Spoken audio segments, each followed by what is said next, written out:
हमारी रिक्वेस्ट ये प्रीतपाल पन्नू जी हैं, जो कि मतलब इनके बारे में मैं कोई वर्ड बताऊं तो वो उसका कोई एक लिमिट होगी।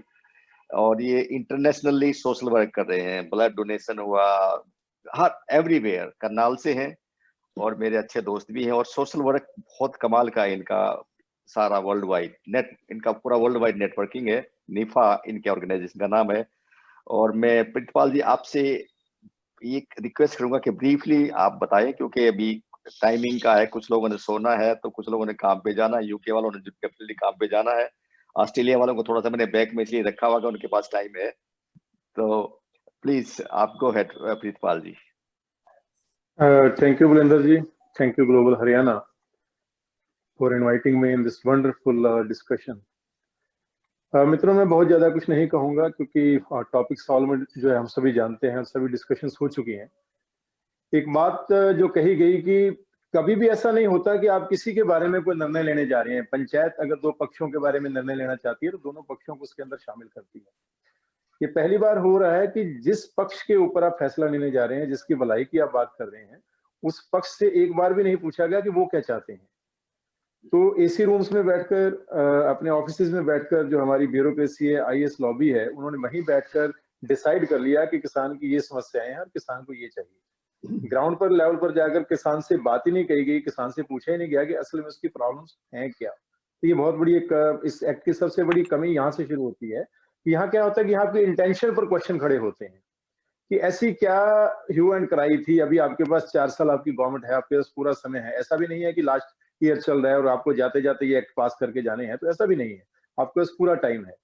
तो ऐसी क्या मजबूरी थी या क्या आपके ऊपर प्रेशर्स थे कि आपने जो है इसको, ना तो आपने किसानों से डिस्कशन करना ठीक समझा, ना किसी किसान संगठन से डिस्कशन करना ठीक समझा, ना आपने पार्लियामेंट के ऊपर इसकी बहस करनी समझी। क्या होता है कि एक स्वस्थ लोकतंत्र की सबसे बड़ी अच्छी परंपरा क्या होती है कि अगर आप कोई भी डिसीजन पूरी देश के लिए लेना चाह रहे हैं, जिससे पूरा देश अफेक्टेड होने जा रहा है, तो उसमें आप विपक्ष की राय को भी अहमियत देते हो। एटलीस्ट एक डिस्कशन अच्छी उसके ऊपर चलती है, होती है, और उनके भी जो अच्छे पॉइंट्स होते हैं उनको हम लोग जो है ऑनर देते हैं। ये एक अच्छे स्वस्थ लोकतंत्र की निशानी है। हेल्दी डेमोक्रेसी इसी से चलती है। लेकिन अगर आप पावर में आकर जो है इस प्रकार का डिसीजन लेते हैं कि नहीं, मुझे तो थोपना है, मुझे किसी से पूछना नहीं है, ना मुझे विपक्ष से पूछने की जरूरत है, ना मुझे जो कंसर्न अफेक्टेड पीपल है उनसे पूछने की जरूरत है, ना उनके रिप्रेजेंटेटिव से पूछने की जरूरत है। तो सबसे पहले जो है वो आपके इंटेंशन के ऊपर सवाल खड़े होते हैं। और ये मैं समझता हूँ कि सबसे बड़ा जो है, सबसे पहला तो सवाल यही है कि उनकी इंटेंशन जो है अगर सही थी तो उनको सबको विश्वास में लेकर चलना चाहिए था। जहां तक इस एक्ट की बात है, बड़ी सीधी सी बात है कि इक्वल जो है वो ग्राउंड प्ले नहीं दिया गया। जो मंडी से बाहर के लोग हैं उनके ऊपर किसी प्रकार का सेस नहीं होगा, किसी प्रकार चार्ज नहीं होगा। और मंडी के जो अंदर आड़तियां हैं उनके ऊपर लगभग जो है 8.5% जो है वो चार्ज पड़ता है, जिसमें मार्केट फीस भी है, रूरल डेवलपमेंट चार्जेस है, आड़तिया की कमीशन है। ये सब मिलाकर लगभग 8.5% जो एक बड़ी रकम होती है। तो जब आप बाहर वालों को सीधा सीधा 8.5% का बेनिफिट दे रहे हैं, कॉर्पोरेट्स को सीधा सीधा 8.5% का बेनिफिट दे रहे हैं, तो ये इक्वल लेवल प्लेइंग है ही नहीं। तो नेचुरली जो है वो जो बाहर वाले हैं वो बेनिफिट में रहेंगे, और जब बाहर वाले बेनिफिट में रहेंगे तो क्या होगा, जो भीतर वाले हैं यानी जो वो मंडी सिस्टम है, वो 1 साल 2 साल के अंदर आहिस्ता आहिस्ता बिल्कुल कोलैप्स हो जाएगा। मैं एक सिंपल सा एग्जांपल देना चाहूंगा। जब जियो शुरुआत में आया था, रिलायंस का जियो आया था, तो उन्होंने बिल्कुल फ्री में सिम बांटे थे। किसी प्रकार का कोई चार्ज नहीं। इवन 2-3 6-6 महीने के लिए जो है टॉक टाइम ही फ्री दिया गया था। तो अल्टीमेटली जब लोगों को उसकी आदत पड़ गई तो उसके रेट भी बढ़ा दिए गए, और कंपटीशन में आकर जो है मार्केट से बराबर उनके जो है जो बाकी कंपटीटर थे वहीं पर वो रेट को ले आए। जो एक लोगों को था कि जियो फ्री में मिल रहा है और फ्री में ही टॉक टाइम मिल रहा है, वो सब उनका वहम खत्म हो गया। यही जो कहीं ना कहीं जो आशंका है सबसे बड़ी यही है कि जब आप कॉर्पोरेट्स को इसके अंदर लेकर आओगे और उनको इक्वल लेवल प्ले आप फील्ड नहीं दे रहे, जो भी कहा है कि सरकार ने उसको मानने की बात की है, लेकिन आज की डेट में वो एक्ट में नहीं है, तो उससे कहीं ना कहीं जो है जो कॉर्पोरेट्स है, एक चीज और भी है, जो बड़े कॉर्पोरेट्स हैं उनके पास रिसोर्सेज इतने ज्यादा होते हैं, उनके पास फंड्स इतने ज्यादा होते हैं कि अगर उनको किसी को मार्केट से आउट करना है तो वो 2 साल 3 साल 4 साल 5 साल के लिए भी जो कंपटीटर हैं उनसे ज्यादा पे कर सकते हैं। क्योंकि कंपटीटर कौन है? छोटे छोटे आड़ती जो एपीएमसी सिस्टम के अंदर जो दुकानें खोल के बैठे हुए हैं, वो उनके कंपटीटर्स हैं। उनके पास इतने फंड्स नहीं होंगे कि वो बिग कॉर्पोरेट्स के साथ जो है, रिलायंस जैसी इंडस्ट्री के साथ, अदानी अंबानी जैसों के साथ, टाटा जैसों के साथ जो है कंपटीशन में आ सके। तो अल्टीमेटली क्या होगा, आपने बाहर 2 साल किसान को इतना ज्यादा दे दिया कि किसान मंडी के अंदर लेके नहीं जा रहा, वो सारा आपको बेच रहा है। तो क्या होगा, वो जो अंदर वाले बैठे हैं वो आहिस्ता आहिस्ता इस मार्केट से बाहर हो जाएंगे, वो अपनी दुकानें सेल आउट कर देंगे, क्योंकि जब उनका बिजनेस ही नहीं चल रहा तो कहाँ से वो मुंशी के पैसा देंगे, मुनीम के पैसे देंगे, कहाँ से बाकी एम्प्लॉइज को पे करेंगे, तो इस मार्केट से बाहर हो जाएंगे। जब वो इस मार्केट से बाहर हो जाएंगे तो तब आप जो है इसके सोलो, आप कोई आपका कंपटीटर नहीं है, आपका जितने में दिल करेगा उतने में खरीदोगे, कहीं प्रावधान नहीं है इसके अंदर, जब एमएसपी नहीं है तो कहीं आपके ऊपर कोई बाउंडेशन नहीं है कि आप कम प्राइस दे रहे हो या ज्यादा दे रहे हो। आप ये कहते हो कि किसान की मर्जी है, किसान खुद स्टोर कर ले और वो ना बेचे इनको, ये पॉसिबल ही नहीं है, क्योंकि स्टोरेज के लिए जिस प्रकार की फैसिलिटी चाहिए, जिस प्रकार के वेयर हाउसेज चाहिए, वो किसी भी किसान के लिए संभव ही नहीं है बनाना। और किसान को पता है कि मेरी फसल जो है वो अगर मैंने 10 दिन, 15 दिन, 20 दिन रख ली तो मेरी फसल खराब हो जाएगी। कुछ फसल तो इससे भी जल्दी समय में खराब हो जाती है, जिसके अंदर बहुत सी वेजिटेबल्स आती हैं।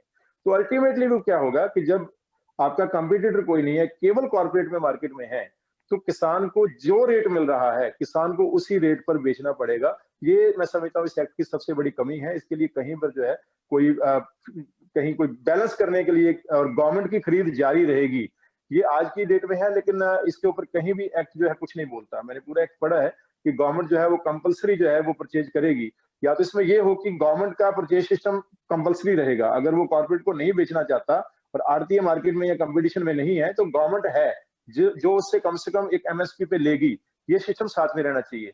इसकी कमी मैं समझता हूँ इस एक्ट के अंदर जो है वो एक बहुत बड़ी कमी है। दूसरा जो सरावत साहब ने बताया कि इसमें सिविल कोड का कहीं कोई प्रोविजन नहीं है, ये कभी भी नहीं होता कि आपके साथ कोई ग्रीवेंसेस है और आप केवल जो है एडमिनिस्ट्रेटिव अथॉरिटीज जो है केवल उन्हीं को अपील करेंगे और आप कोर्ट में जा ही नहीं सकते।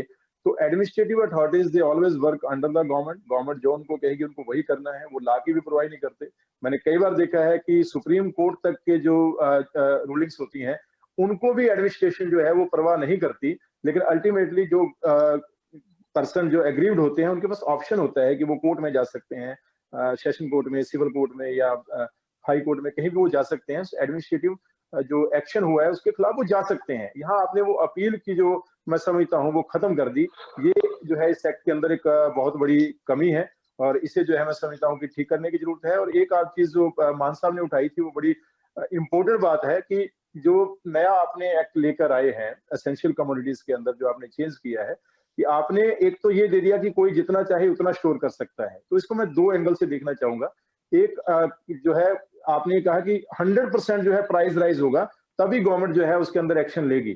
तो यानी अगर 99% प्राइस राइज के साथ वो कंज्यूमर को बेच रहा है, आज की डेट में अगर आड़ती 1800 रुपए में खरीदता है एमएसपी पे तो वो 2500 रुपए में कंज्यूमर को मिल जाता है, तब आपके पास पूरा अधिकार है कि आप 1800 में खरीद के 3600 नहीं आपने होने देना, 3550 तक भी आप बेचेंगे तो गवर्नमेंट एक्शन नहीं लेगी। तो अल्टीमेटली कंज्यूमर्स के लिए बहुत बड़ा लॉस होने जा रहा है, क्योंकि कॉर्पोरेट जो है वो जब भी आएगा वो प्रॉफिट मेकिंग की दृष्टि से आएगा, वो सेवा के लिए नहीं आएगा। तो आरती अगर आपसे 18 से लेकर 2500 कंज्यूमर को बेच रहा है तो कंज्यूमर के दृष्टिकोण से अगर मैं देखूं तो वही चीज जो मुझे 2500 में मिल रही थी वो मेरे को 3550 में मिलने जा रही है, क्योंकि 3600 तक गवर्नमेंट बीच में इंटरवेन करने वाली नहीं है। तो कंज्यूमर के दृष्टिकोण से भी मैं देखूंगा तो इसका बहुत बड़ा जो है वो लॉस होने वाला है। मैं बिल्कुल अपनी बात को खत्म करूंगा, जैसा बताया कि समय बहुत कम है। मैं समझता हूँ कि सबसे ज्यादा जो जरूरी है इस समय वो ये है, क्योंकि दोनों साइड जो है उनको कहीं ना कहीं अपनी एडमेंसी तो छोड़नी पड़ेगी। ये बड़ा क्लियर है। मैं भी इस बात से एग्री हूं कि आज की डेट में ये एक्ट बन चुका है और गवर्नमेंट इस एक्ट को वापस लेने वाली नहीं है। लेकिन अगर गवर्नमेंट एक्ट वापस नहीं लेती और किसान इस बात पर अड़े रहते हैं कि इस एक्ट को वापस लिया जाए तो कहीं वो टकराव होगा। वो टकराव ना तो कंट्री के लिए अच्छा है, ना सोसाइटी के लिए अच्छा है। और जो बात बीच में कभी खालिस्तान की आती है या इस प्रकार की बातें आती हैं, नेचुरली उनका काम है। जो लोग इस प्रकार के मूवमेंट्स को इंस्टिगेट करते हैं वो तो ऐसे मौकों की तलाश में रहते हैं। वो तो ढूंढते हैं ऐसे लोग कि वो गवर्नमेंट से किसी प्रकार से जो नाराज लोग हैं उनको कैसे हम अपने उसके अंदर ले सकते हैं। तो ये गवर्नमेंट की भी ड्यूटी है कि ऐसे लोगों को मौका ना दे। तो उसके लिए मेरा एक सुझाव है बड़ा सिंपल सा कि आप इसे ठीक है अभी तुरंत कैंसिल मत कीजिए, आप ये अनाउंस कीजिए कि हम इन एक्ट्स को होल्ड पर कर रहे हैं। ये एक्ट्स तब तक लागू नहीं होंगे, इस पर पूरी लंबी डिस्कशंस होंगी, सभी स्टेक होल्डर्स को बुलाया जाएगा, उनके साथ प्रॉपर मीटिंग की जाएगी और तब तक जो है इनको हम लोग होल्ड पर रख रहे हैं। ये एक्ट जो है तब तक जो है वो लागू नहीं होंगे। अगर आप, मुझे लगता है, इस प्रकार की घोषणा करते हैं और सरकार इस प्रकार की पहल करती है कि हम जब तक अमेंडमेंट नहीं होते, जब तक दोनों पक्षों की बातचीत से सोल्यूशन नहीं निकलता, तब तक ये एक्ट जो है वो लागू नहीं किए जाएंगे। अगर इस प्रकार की घोषणा गवर्नमेंट करती है तो मुझे लगता है किसान जो ऑर्गेनाइजेशन है उनको भी इसका वेलकम करना चाहिए। और उसके बाद आराम से, चाहे फिर 6 महीने लगे, चाहे साल लगे, बकायदा इस पे पार्लियामेंट में भी डिस्कशंस हो, जो पहले एक्ट से पहले मौका नहीं दिया गया। तो कम से कम अमेंडमेंट क्या हो सकती है, इस पे पार्लियामेंट में डिस्कशंस हो सकती हैं। अमेंडमेंट और क्या क्या हो सकती हैं, जिससे जो बिल्कुल कहीं किसानों के मन में जो ये है कि एक्ट बिल्कुल गलत है और इसमें बहुत सी कमियां हैं, वो कमियां कैसे दूर हो सकती हैं, इस पे आराम से डिस्कस कीजिए। इसको ये ना कीजिए कि एक हफ्ते का आंदोलन है, 15 दिन और चल जाएगा, तो 15 दिन के अंदर हमें सब कुछ करना है। तो सबसे बढ़िया सोल्यूशन यही है कि इसको पुट ऑन होल्ड पे रख दिया जाए। और जब दोनों के जो स्टेक होल्डर्स हैं, सभी स्टेक होल्डर्स हैं, सभी की एक म्यूचुअल कंसेंट के साथ कोई रास्ता निकल आए, तब उन अमेंडमेंट्स के साथ, नई अमेंडमेंट्स के साथ, वो अमेंडमेंट्स पार्लियामेंट में ही होनी चाहिए, क्योंकि ये पार्लियामेंट का एक्ट है। अगर आप केवल एक लेटर जारी कर देते हैं, तो वो एक्ट के ऊपर जो है वो कई बार वो लेटर जो है वो उसका मैं समझता हूँ कि असर नहीं होता। तो इसको प्रॉपरली पार्लियामेंट में ही अमेंडमेंट्स को पास करके, बहुत से हमारे ऐसे लेजिस्लेचर्स हैं जिनको बाद में उनकी अमेंडमेंट्स पार्लियामेंट में लाई गई हैं, उसको पार्लियामेंट में अमेंडमेंट लाके किसानों की जो एक शंकाएं हैं उनको दूर किया जाए और एक अच्छा माहौल देश के अंदर जो है वो कायम किया जाए। कहीं जो मैं समझता हूँ कि आंदोलनों की आड़ में जो नफरत का माहौल बीज बोया जाता है, वो एक सबसे खतरनाक चीज है देश के लिए। वो उससे बचने की सबसे ज्यादा जरूरत है कि भाईचारा खराब ना हो। एक जो नेशनल, देश के प्रति जो एक इंटीग्रेशन की भावना सबके अंदर है, उस पे किसी प्रकार का कोई दाग ना लगे, ये सबसे ज्यादा जरूरी है। बहुत बहुत धन्यवाद।